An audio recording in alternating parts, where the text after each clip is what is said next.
پوهاند تږی اووه کاله پخوا د اسد په 10 نیټه د 83 کلونو په عمر په امریکا کې وفات شو. دی د کابل د شیوکیو په سهاکو کې دنیا ته راغی. د ادبیاتو پوهنځی ولوست او ډیر کلونه یې په همدې پوهنځي کې درس ورکړ. پوهاند ډاکټر تږی د تاریخ، ژبې او ادبیاتو په برخو کې د مهمو علمي لیکنو لیکوال دی. پوهاند ډاکټر تږی له شوروي یرغل وروسته له هیواده ووت او د ژوند وروستي کلونه په امریکا کې تیر کړل. هورې یې د علمي تحقیقاتو ترڅنګ په امریکا ژغ کې کار کاوه. استاد عبدالله خدمتګار بختانی او سرمحقق زلمی هیوادمل چې پوهاند تږی له نږدې پیژانده راسره دي.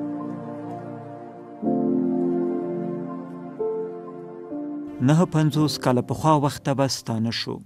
په هغه وخت کې عبدالله بختانی 28 کلن ځوان و او په کابل کې په پښتو ټولنه کې کار کاوه. دته یو زلمی راغی. دا د منی موسم و. ښاغلی بختانی وایي په 1922 کال کې زه د پښتو ټولنې مسلکي غړی او د زیري د جریدې چلوونکی وم. د همدې کال په مني کې یو ورځ یو لوړ قده ښکلی ځوان راغی او سلام یې واچاوه، روغبړه مو کړه، سره کېناست. د جیب نه یو کاغذ، یو اخباري کاغذ و لږ زوړ، هغه یې ماته راکړه چې دا شعر مې ده او که زیري کې چاپ کړي. د شعر مطلع داسې وه چې د صادق یار لیدل ښه دي بیا بیا، په یارۍ نازېدل ښه دي بیا بیا، او کسر داسې و څوک چې تږی د وطن د ارتقا وي، د هغه په قدم تلل ښه دي بیا بیا. دا شعر ما سر تر پایه ولوست، بیا چاپ هم کړه د هماغه کال د میزان په 4 نیټه. بیا د سره ما چې خبرې وکړې را معلوم شو چې دا د کابل پوهنتون د ادبیاتو د پوهنځي د پښتو څانګې محصل دی او دا شعر هغه د لومړنیو شعرونو لومړی شعر یا د لومړنیو شعرونو څخه یو شعر و. خو همداسې رابطه یې وشوه او کله راته و شعرونه او مقالې و، داسې ډېر ښه ذکي او متشبث او د مطالعې خاوند یو ځوان و.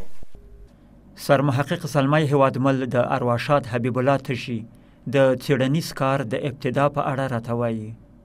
د افغانستان په تعلیم یافته لیکوالو کې یو هم پوهاند دکتور حبیب الله تږی و چې د روانې هجري شمسي پیړۍ په 10 کلونو کې په لیکونو پیل کړ او د هغه وخت چې د له پوهنځي نو فارغ شوی او د لومړنۍ لیکنې د کار ساحه ګرامر و، د علاقمندي له ژبپوهنې او ګرامر د شیانو سره و. دی تر اخرې دورې پورې چې دلته په افغانستان کې په علمي او فرهنګي مؤسسو کې دی په کار بوخت و، خپله دغه رشته یې وپالله، ډېر د خواته نه ولاړ. ښاغلی تږی په کابل کې د پوهنځي له لوستلو وروسته د ماسټرۍ د اخیستلو لپاره امریکا ته لاړ او چې افغانستان ته راستون شو د نوي ژبپوهنې په رڼا کې یې ژبنیو څېړنو ته دوام ورکړ. د هغه نه وروسته بیا دی د لوړو تحصیلاتو لپاره امریکې ته ولاړ. امریکې نه چې بیا راغی، بیا په پښتو ټولنه کې د علمي غړي په حیث مقرر شو د ژبپوهنې په شعبه کې.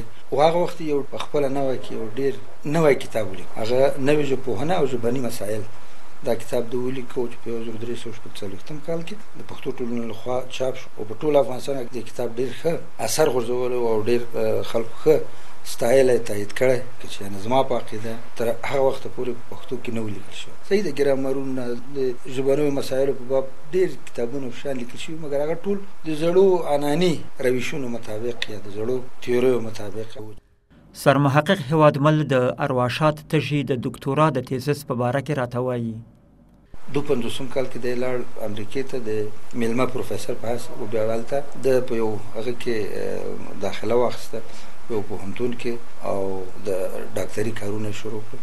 نو تقریبا د مرحوم سردار محمد داود خان د جمهوریت وروستیو کلونو پورې تر 55 کاله پورې دی په امریکا کې و. د هغه نه وروسته بیا د ډاکټرۍ سره راغی. نو ډاکټري د په ډېر پاخه سن کې واخیسته او دا د دې ښکارندویي کې چې د تعلیم له بشپړېدو سره ډېره علاقمندي درلوده او نو بیا د خپل تاسیس یو ګرامر پښتو ګرامر لیکلو، بیا دا ګرامر په انګریزي ژبه. بیا کله چې په 1955 کال کې په کابل کې پښتو ژبې بینالمللي مرکز تاسیس شو، نو اولین اثر چې دوی چاپ کړ هغه د استاد تږي دا پښتو ګرامر په انګریزي ژبه.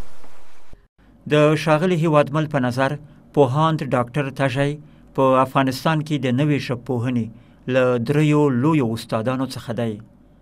د مسلک په لحاظ یو ژبپوهان، یعنې موږ په پښتو کې 3 کسه ژبپوهان چې په نوې ژبپوهنه باندې بلد او د غربیانو یعنې خصوصا د هغو کسانو چې د پښتو د اصل او ریښې او منشا په باب تحقیقات کړي د هغوی له اثارو نه مفیده او عمیقه استفاده کړې او 3 کسان مو درلودل چې دوی خدای دې وبخښي وفات شوي دي، چې یو الهام صاحب او یو دی په خپله پوهاند صاحب تږی او یو زیار صاحب خدای دې ډېر عمر ورکړي. چې دا البته د شوروي اتحاد نه یو تعداد ډاکټران لاړل په ژبپوهنه کې تحقیقات وکړل، مګر د هغوی کارونه ډېر هغه نه دي چې شمګیر نه دي.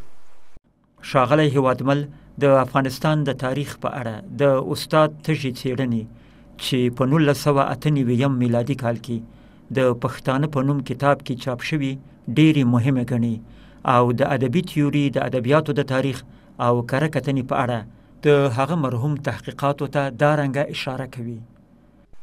د خپل هغه اصلي مسلک چې ژبپوهنه و دغه په څنګ کې ادبیاتو فاکولته کې چې دی استاد شو، د یو ډېر مهم کار وکړ د ادبپوهنې. تږي صاحب د 40 کلونو کې د ادبي تاریخ په باب، د ادبي نقد په باب او د ادبي تیوري په باب ډېر ښه مقالات وړاندې کړل. اساسي ترینه مقالې چې ادبي تاریخ په واقعي معنا خلکو ته تشریح کوه هغه د تږي او شپون صاحب د ځوانانو ته د بلنه ورکوم او یعنې غوښتنه ترې کوم، خواهش ترې کوم چې د استاد تږي دغه مقالې چې په وږمې مجله کې چاپ شوي دي دا سره راټولې کړي او د یوې مجموعې په ډول چاپ دغه مسایل بیخي نوي دي، هېڅوک پرې نه پوهېږي. یعنې که هر ناشر هر ځوان دا راټولې کړي او چاپ یې کړي دا به یو لوی خدمت وي. د علم او ادب په خپرولو کې ژباړه ډېره لویه برخه لري. 1100 کاله پخوا چې مسلمانو پوهانو له یوناني، عبري، لاتیني او نورو ژبو ګڼې ژباړې وکړې، نو په مسلمانو ملتونو کې یې علمي انقلاب راوست. دغه راز کله چې 400-500 کاله پخوا اروپایانو له بیلو بیلو ژبو کتابونه وژباړل او د نړۍ له بیلو بیلو مفکورو سره بلد شول، نو ورسره په اروپا کې د علم و ادب و تفکر یو غورځنګ پیل شو چې اروپایان د علم و پرمختګ د کاروان سرلاري کړل. ارواښاد تږي د ژباړې له لارې هم د ژبې او ادب خدمت ته پام کړی دی. ښاغلی هیوادمل د هغه ژباړې ډېرې ارزښتناکې ګڼي. د ده په کارونو کې بل کار چې دی هغه ترجمې د واقعا ډېر مهم کتابونه ترجمه کړي. یو وخت خدای دې الفت صاحب وبخښي، الفت صاحب چې د پښتو ټولنې رئیس و هغه یو کامیابه هڅه شروع کړې وه چې پښتانه د دې علمي مسایلو سره اشنا شي چې برق څه شی دی، د اوبه څنګه جوړېږي، د اوبو څه شی لاسته راځي، دغسې په دې مختلفو مسایلو کې واړه واړه کتابونه د پښتنو د پوهاوي لپاره چې د نوي ساینس سره اشنا شي د ترجمو ته خلک ګمارلي. په دې سلسله کې استاد هم یو دوه ډېر مهم کتابونه ترجمه کړي. یو کتاب د اواز په نامه چې اواز څه شی دی، او بل یو ډېر د ټول نه ډېر مهم کتاب د اکتشافاتو لنډ تاریخ چې اواز کتاب د 30 کلونو غالبا په 1330 کال کې چاپ شوی دی، اما د اکتشافاتو لنډ تاریخ په 1340 کال کې. دا کتاب اگر چې د دې شان ته زموږ په دې فرهنګي جامعه کې ډېر په درانه نظر نه دی کتل شوی، مګر هغه اصلا ډېر مهم شان دی. ښاغلی هیوادمل د استاد تږي یوې بلې مهمې ژباړې ته هم اشاره کوي. بابرنامه کوم متنونه چې چاپ شوي دي دلته په اردو ترجمه شوي دي، دې ترجمې د اردو شته مخبله لیدلې، انګریزي ترجمې هم شته او درته وایم فارسي ترجمه د خانان ترجمه ده، مګر دا ټول مسخه شوي ده. ته اوس په دې ورځو کې پېښور کې چاپ شوی چې سړی پوهېږي نه چې دا څه وایي. استاد کېناسته دغه د میرمن بیوریج د هغه متن چې هغه اصلي د بابر د ترکي متن نه په انګریزي اړولو د هغه نه د افغانستان برخه راوایست. نو ما ته ویل چې هلکه دا کار خو ما درته وکړو، زه درته دا به زه تکمیلوم، خو منتها زه اوس ډېر زوړ یم، هغه نشم کولی چې زه دا ځینې شیان چې دي حاشیې غواړي، جغرافي نومونه دي پکې که نه د اشخاصو نومونه دي. زه اوس په کتابو پسې په دې پسې به خصوصا ما سره په امریکا کې دا مسایل وسایل کم دي، نو ما ته ویلي چې ته به ما سره دا ژمنه به ته کوې چې د دې حواشي به ته ولیکې او اصل متن ما تهیه کړی دی دا به سره په مشترکاً همدغسې فهرستونه به ورته ولیکي، مقدمه به دواړه ورته پرې ولیکو او دا به چاپ کړو. او نو واقعا که کتاب زه باور لرم چې پښتو متن چې د تهیه کړی هغه به وي په کور کې، خو چې متاسفانه موږ ته تر اوسه نه دی رارسېدلی. نو دا کار د وکړو، دا ډېر مهم کار و. عنوان دی په بابرنامه کې د افغانستان برخه. ارواښاد تږي په څېړنیزو کارونو سربیره د افغانستان د تخلیقي ادب په غوړولو کې هم برخه اخیستې ده.